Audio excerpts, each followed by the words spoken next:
Well, good evening and welcome to our Wednesday night Bible study here at Bay City Baptist Church. And tonight we're continuing in our study of the minor prophets, mining the minor prophets. And tonight we'll be looking at the last chapter of the book of Nahum.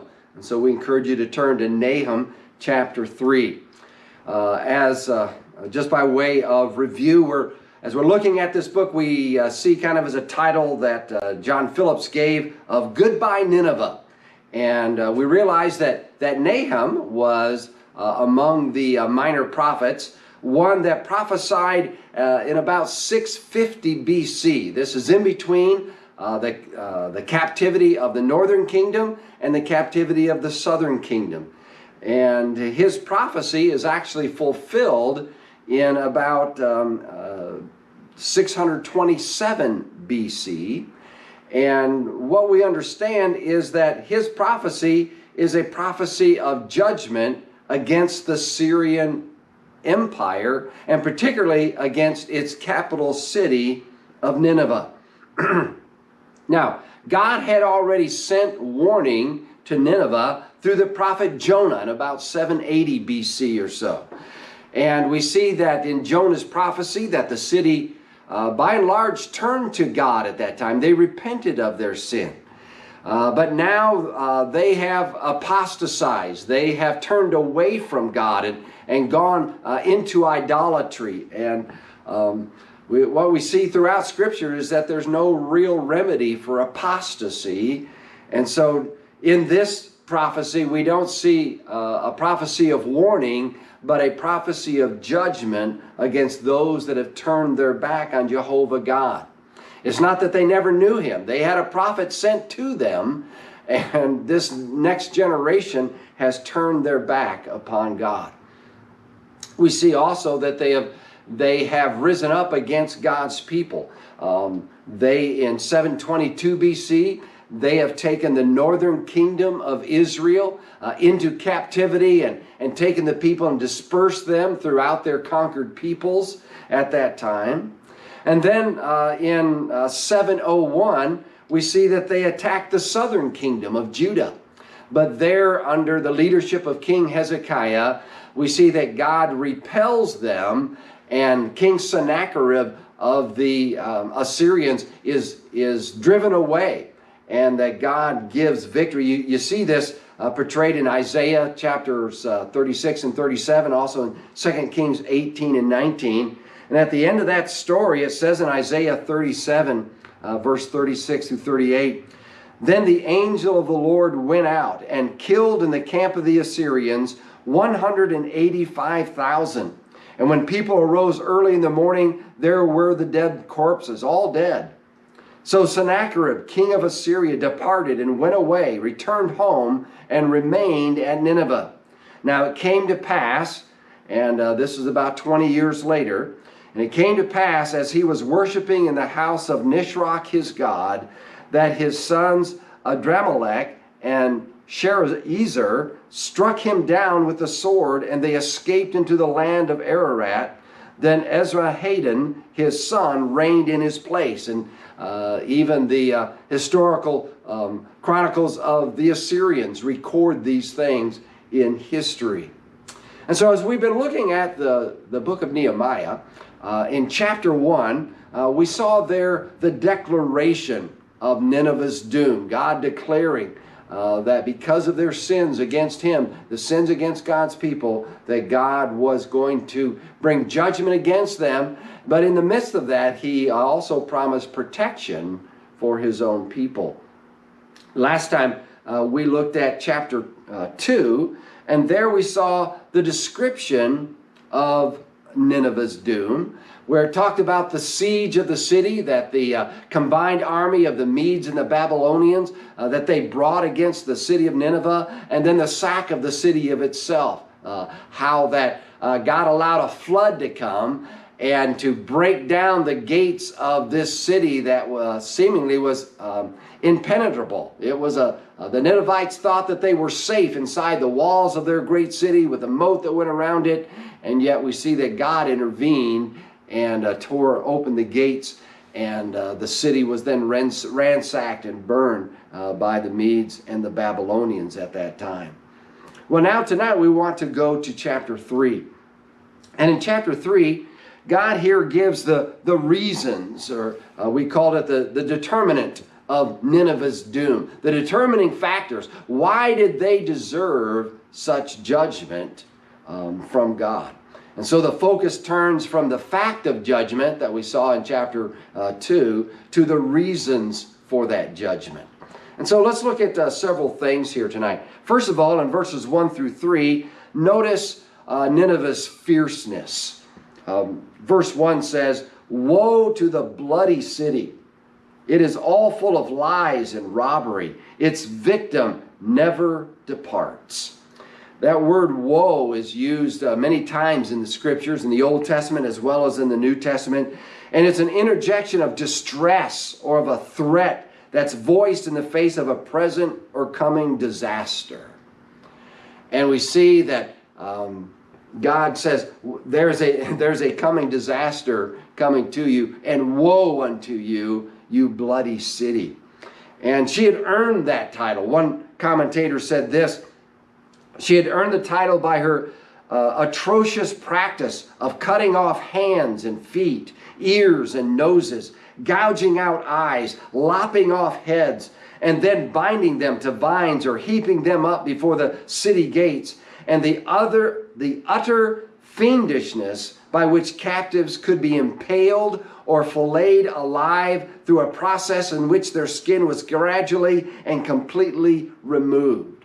This was the fierceness of Nineveh. They were a people that ruled and reigned by fear, by committing atrocities wherever they went, to strike fear in their foes and in their enemies and the people that they conquered. And so they rightly earned this title that God gives them as the bloody city. And he said that they are full of lies and robbery. You know, the Bible tells us over in Proverbs chapter 14, it says, "Righteousness exalts a nation, but sin is a reproach to any people." And the sin of lying is one of those things that God just absolutely hates. It's an abomination unto him, he says. And they were full of lies and of robbery. Wherever they went, the Assyrian people weren't people that you could trust. And we see that they're described as the bloody city. Notice, if you would, verses 2 and 3, it says, "The noise of a whip and the noise of rattling wheels, of galloping horses, of clattering chariots, horsemen charge with bright sword and glittering spear. There is a multitude of slain, a great number of bodies, countless corpses. They stumble over the corpses." Here we see the description of the fierceness in which Nineveh then is going to be destroyed. When her enemies are finally able to rally up against her, they're going to be just as fierce against them as Nineveh had been to them. The old saying, what goes around comes around. And because of the fierceness and the meanness that they portrayed to those that they had conquered, that comes back on their head when they are finally conquered. The next thing we see in verses 4 through 7 is that we see their filthiness. Notice what it says in verse 4. It says, "Because of the multitude of harlotries of the seductive harlot, the mistress of sorceries, who sells nations through her harlotries and families through her sorcery." God has given the reason here of why he is allowing them to receive the judgment of God, and that is because of the multitude of their harlotries. Nineveh lusted for power just like the lusting of a harlot. Assyria's main goddess, and whenever they would go in and conquer a land, they would take their gods with them and set them up in other countries and make people bow down to their gods. And one of their main gods, a goddess actually, was Ishtar. And she was the goddess of sex and war. And they combined those ideas together. And so that's why it's appropriate that the Lord here uses the words that they're guilty of their harlotries. They were very involved in sorcery and witchcraft. And they would read omens. History tells us that they would read omens in the movements of birds and animals and clouds and in dreams. And they used the powers of Satan to bring about their atrocities against the peoples that were around him. And they used this to control other nations. Notice then what it says in verses 5 through 7. It says, "Behold, I am against you, says the Lord of hosts.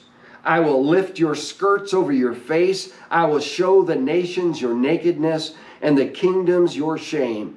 I will cast abominable filth upon you, make you vile, and make you a spectacle.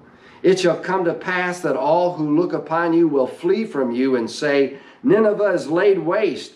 Who will bemoan her? Where shall I seek comforters for you?"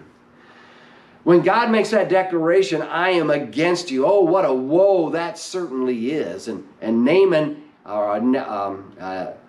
here is describing the very reason why God is bringing this judgment upon Nineveh. Her shameless filthiness against the other nations is now going to be matched in the shame that's brought on her. Using the same figurative speech there of a harlot, he says, "I'm going to take your skirt and pull it up over your head so everybody can see your nakedness." And what a vile scenery that is. But it is showing that Nineveh is going to be fully exposed to the nations. And in that her private wealth is going to be fully exposed and is going to be squandered and spoiled by those that come into her city gates. The Lord says, "I'm going to cover you with abominable filth." And that's talking about just splattering someone with human excrement is literally what the Hebrew word means there. That the vileness with which they have conquered others is the same vileness with which they will be made contemptible to all about her. Her glory is going to be turned into filth. And the climax comes when she is totally laid waste.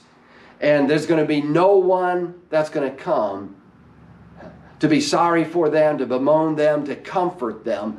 Because Nineveh, in all of the way that she acted to all of the nations around them, they had no friends that would come to their aid. Notice in the next section, notice their folly in verses 8 through 10. It says in verses 8 and 9, it says, "Are you better than Nahum that was situated by the river, that had the waters around her, whose rampart was the sea, whose wall was the sea? Ethiopia and Egypt were her strength, and it was boundless. Put and Luban were your helpers." Now here we see that Nahum is comparing Nineveh to the city. It calls it Nahum here. That was what the Hebrews called the city of Thebes down in Egypt. Now, Thebes was located on the upper Nile River, and these cities and countries that are mentioned are the ones that were all around her. She had allies. To the north was what was called Egypt. Thebes was in the part that was called Cush. To the north of them, Egypt. To the west of them, to the south of them was Ethiopia. That's mentioned there. Put would have been to the east of them, where present-day Somalia and that area would be on the eastern coast. And on the west of them would be the Lubams, who was the country of Libya. And so they had all of these allies, and they had boundless resources, and yet we see that she was carried away, it says in verse 10. This city was located on the Nile River, and it had many canals that came all around her. And so when it says there the sea, it's talking about the Nile River that flows up into the sea, there of the Mediterranean Sea. And so it was a very similar picture to the city of Nineveh. Nineveh was there on the Tigris River and had used it with its moats and so forth for part of its protection. And so the great city of Thebes had actually been destroyed by the Assyrians. They came, and this was just a few years before Nahum's prophecy here, that the Assyrians had gone down there into Egypt, and they had utterly destroyed the city of Thebes. Notice verse 10, it says, "Yet she was carried away. She went into captivity. Her young children also were dashed to pieces at the head of every street. They cast lots for her honorable men, and all her great men were bound in chains." The Assyrians had gone down there and had captured the city of Thebes, had carried the people away into exile like they did all the countries that they had captured. They didn't want to take the little infant children, and so it says there they dashed them upon the streets. They massacred them in a great atrocity right in the eyes and before the eyes of the mothers and fathers of that city. The nobles of the city they cast lots to see who would take them away to be their personal slaves. And so God is saying, are you better than them? You see, Nineveh's folly was to think that it couldn't happen to them. The same way that they had taken Thebes was the same way that the Babylonians were going to come and destroy and take them away. And so we see their folly of thinking that they were invincible. But when God says, I am against you, then you are very vincible. And God has his way of humbling you in his sight. Verses 11 and through 13 show us here their fear that overcomes them. It says in verses 11 and 12, you also will be drunk. You will be hidden. You also will seek refuge from the enemy. All your strongholds are fig trees with ripened figs. If they are shaken, they fall into the mouth of the eater. It's very interesting here that God mentions their drunkenness, because history tells us that the whole city was in a drunken orgy because of a recent victory over the Babylonians and the Medes, that the night that they were overtaken and their walls broken down and penetrated and breached and the city then taken and burned, that night they were in a very drunken orgy together, and God predicted that they would be drunk. And then they would seek to be hidden. But their defenses, their fortresses that they thought that nobody could penetrate, God describes them like a fig tree that has very ripe fruit on it, and all you have to do is go and shake that tree and the figs drop. Well, their city was like that. Their fortresses were like those figs. Just a little bit of shaking and their fortresses all fell down to the enemy that was upon them. Notice verse 13, it says, surely your people in your midst are women. The gates of your land are wide open for your enemies. Fire will devour the bars of your gates. Now, today this would not be a politically correct statement, but what he's saying is the men that are defending your city have become like frightened women and are running away afraid and defenseless. It would be like one of our guys saying to another guy today, you fight like a girl. God has made men to be the warrior class among the people, but we see that these men are running in fear and in shame. Their gates and their bars were going to be pushed open wide. God brought a flood to open up the cities, and then the Babylonians and the Medes went in and they burned that city to the ground and spoiled it of all of its riches and its wealth. So in the last section here, verses 14 through 19, we see here their fall. The scene of the destruction moves from the fortresses and the gates to now what's actually going on inside the city itself. Notice verses 14 through 17. It says, and here Nahum is again sort of sarcastically talking to them. He says, draw your water from the sea for the siege. Fortify your strongholds. Go into the clay and tread the mortar. Make strong the brick kiln. There the fire will devour you. The sword will cut you off. It will eat you up like a locust. Make yourselves many like the locust. Make yourselves many like the swarming locusts. Verse 16 says, you have multiplied your merchants more than the stars of heaven. The locust plunders and flies away.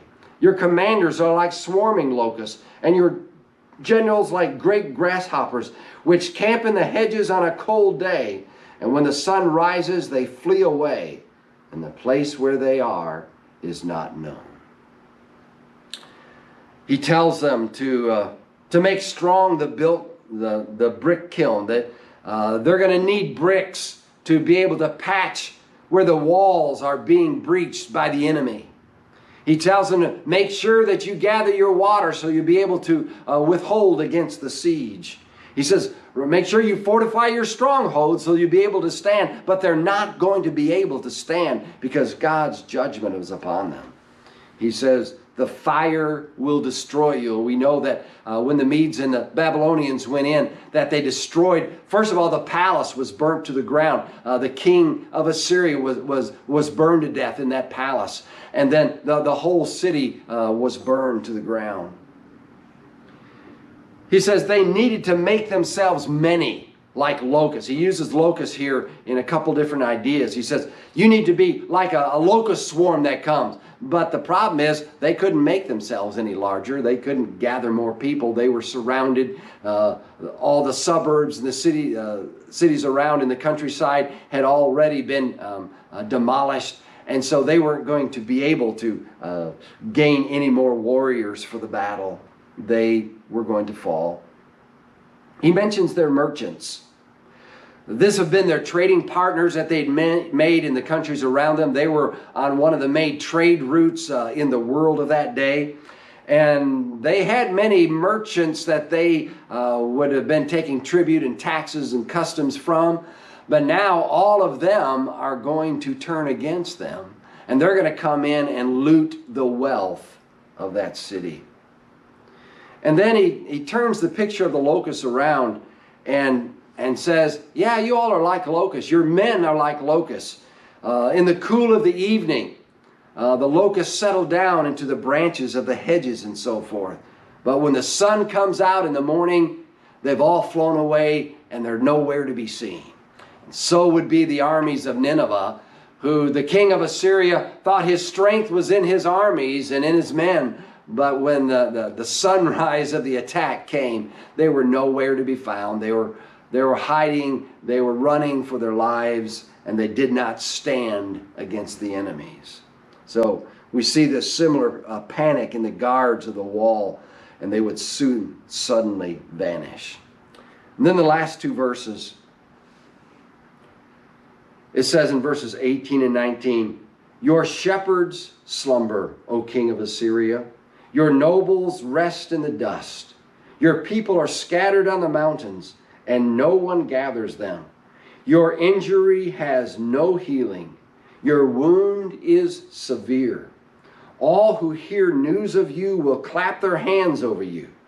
For upon whom has not your wickedness passed continually? When he speaks of the shepherds and nobles, he's talking about the leaders of the land. And we see that they're all slumber, they're all rest in the dust. In other words, they are going to be destroyed. They're going to be put to death. The king is going to have them to depend upon. And the rest of his people are going to be scattered throughout the mountains, never to be gathered together as a nation again. And history tells us that the Assyrians never did rise up again. This city was never rebuilt, this city of Nineveh. God proclaimed there would be no healing. that their wound was a severe wound. It was a deadly wound.